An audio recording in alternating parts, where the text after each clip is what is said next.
Welcome students, welcome you St. Angel's Public School online classes, class 8 history chapter 2, the establishment of British Empire in India, topic the Anglo-Mysore Wars।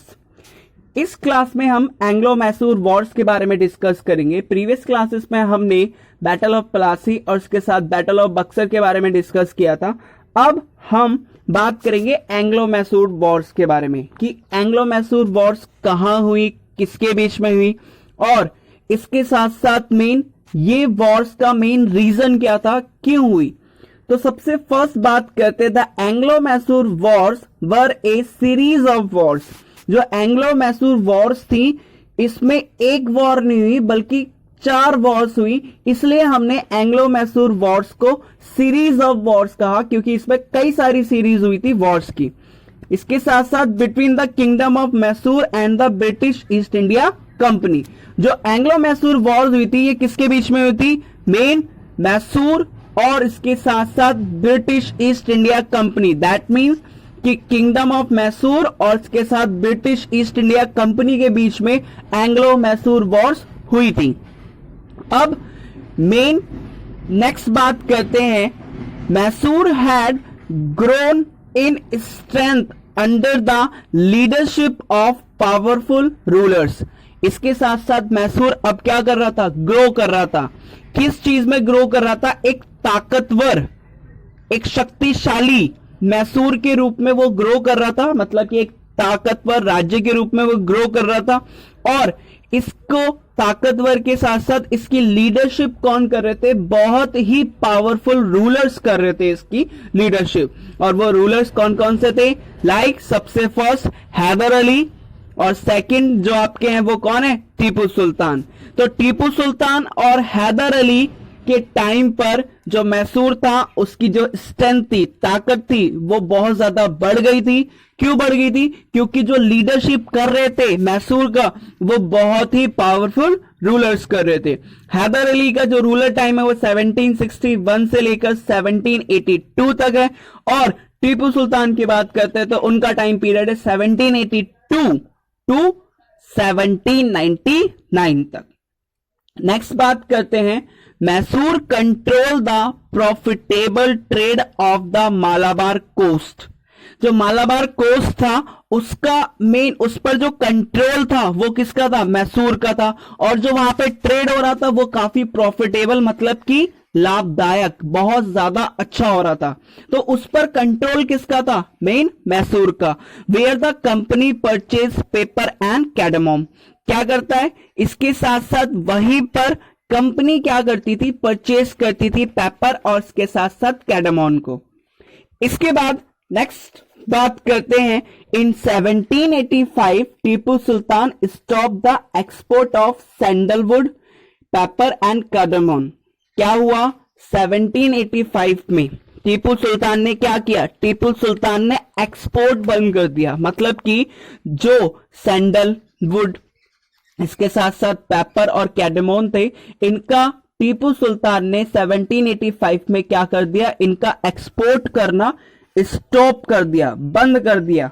और इसके साथ साथ कहां से बंद किया, through the ports of his kingdom, कि उनके जितने भी किंगडम के पोर्ट्स थे, जितने भी तट थे, उन सभी तटों से उन्होंने मेन एक्सपोर्ट करना बंद कर दिया। कौन कौन सी चीजों का, चंदन का, इसके साथ काली मिर्च का, इलायची का।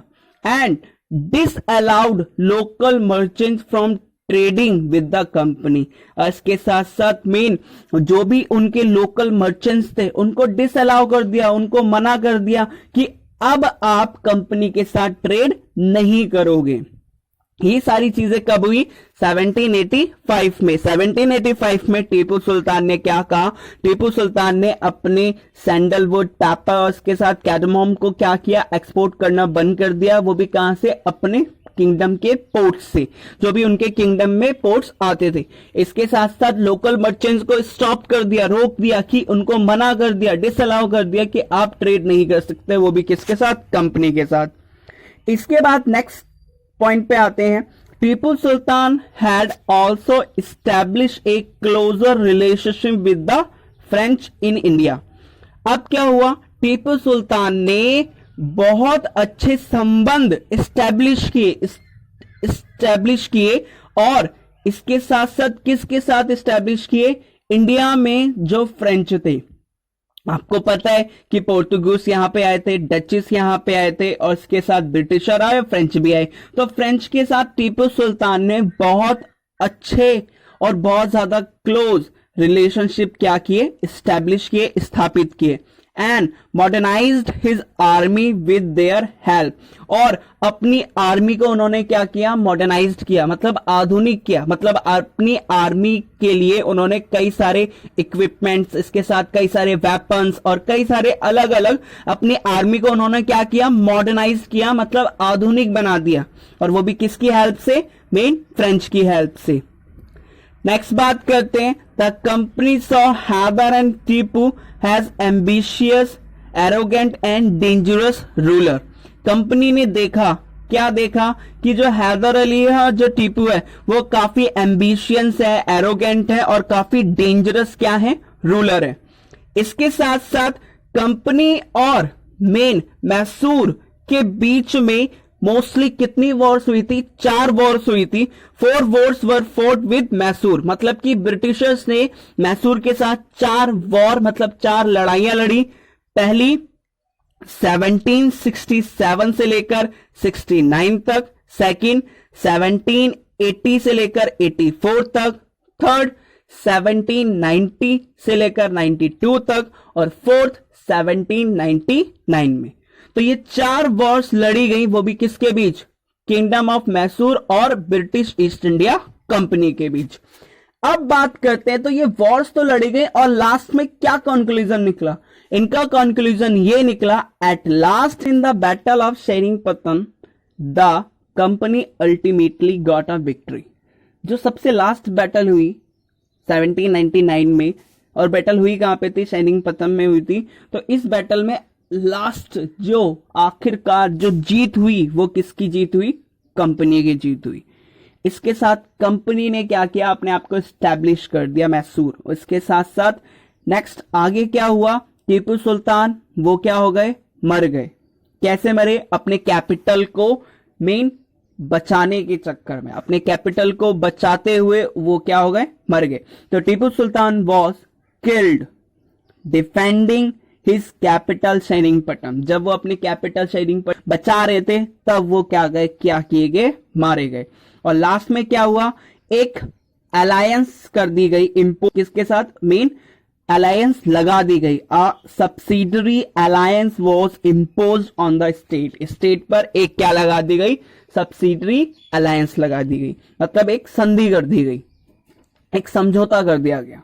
इसके साथ साथ ये वॉर हमें समझ में आई कि मेन एंग्लो मैसूर वॉर्स, इसमें 4 वॉर्स हुई। इसके बाद मेन मैसूर और इसके साथ ब्रिटिश ईस्ट इंडिया कंपनी के बीच में हुई। अब मेन क्या था कि जो मैसूर था वो काफी एक काफी स्ट्रॉन्ग किंगडम बन के निकला, वो भी किसके लीडरशिप में? हैदर अली, टीपू सुल्तान के बीच में। और इसके साथ जो मैसूर था वो काफी प्रॉफिटेबल ट्रेड कर रहा था, वो भी कहां से? मालाबार कोस्ट से। किस चीज का? पेपर और कैडमॉन। इसके साथ साथ 1785 में टीपू सुल्तान ने मना कर दिया कि कंपनी के साथ आपको कोई भी ट्रेड नहीं करना, और उन्होंने अपने किंगडम्स के जो पोर्ट्स थे उनसे एक्सपोर्ट करना भी बंद कर दिया, भेजना बंद कर दिया। इसके साथ साथ टीपू सुल्तान ने काफी क्लोजर रिलेशनशिप अपने बनाए फ्रेंच के साथ और अपनी आर्मी को मॉडर्नाइज किया।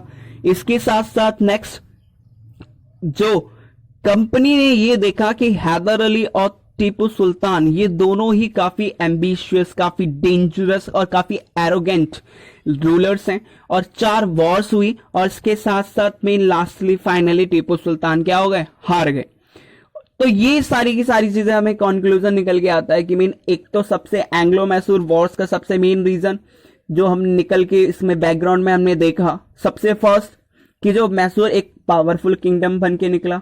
सेकंड, जो टीपू सुल्तान थे वो काफी पावरफुल रूलर थे। थर्ड, जो उनका मेन ट्रेड हो रहा था वो काफी प्रॉफिटेबल हो रहा था। और इसके साथ साथ वो उन्होंने क्या किया? स्टॉप करना शुरू कर दिया अपने ट्रेड्स को। तो आगे की क्लास में हम इन्हीं 4 मैसूर वॉर्स के बारे में डिटेल से पढ़ेंगे। तो होप सो आपको ये बैकग्राउंड समझ में आया होगा। Thank you.